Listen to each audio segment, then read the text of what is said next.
بعد التصريحات الأخيرة للرئيس المدير العام لمجمع الشروق علي فوضيل التي أثارت الكثير من ردود الفعل على مختلف الأصعدة، خاصة تلك المتعلقة بالعمل غير الدستوري لحاشية الرئيس عبد العزيز بوتفليقة والتي يتزعمها شقيقه السعيد بوتفليقة.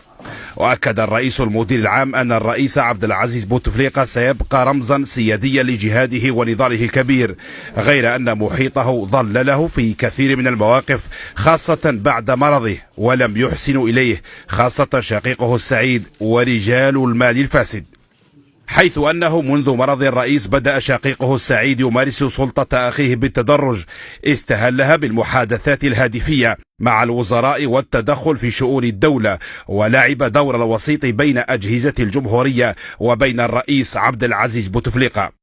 وبلغ الأمر بالسعيد بوتفليقة في نهاية المطاف إلى عزل أخيه الرئيس، حيث بدأ يقرر وحده في مصير البلاد، ثم استولى على ختم رئاسة الجمهورية وأصبح يضغط على معظم إطارات الدولة مستعملا سياسة الترهيب والترغيب.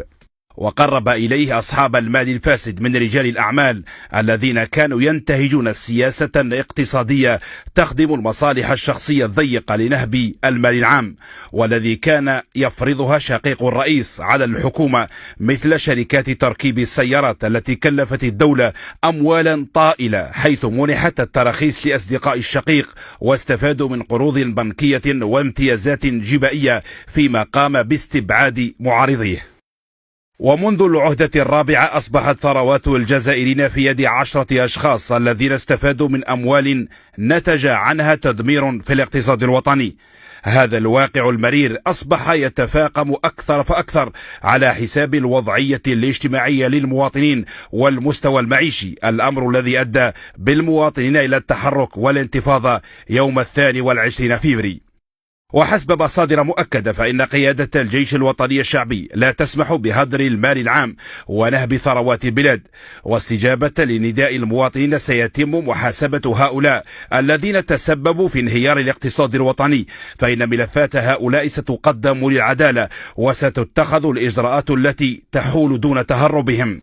وحسب المعلومات المؤكدة فإن قيمة القروض التي استفاد منها رجال المال الفاسد بلغت أرقاما قياسية.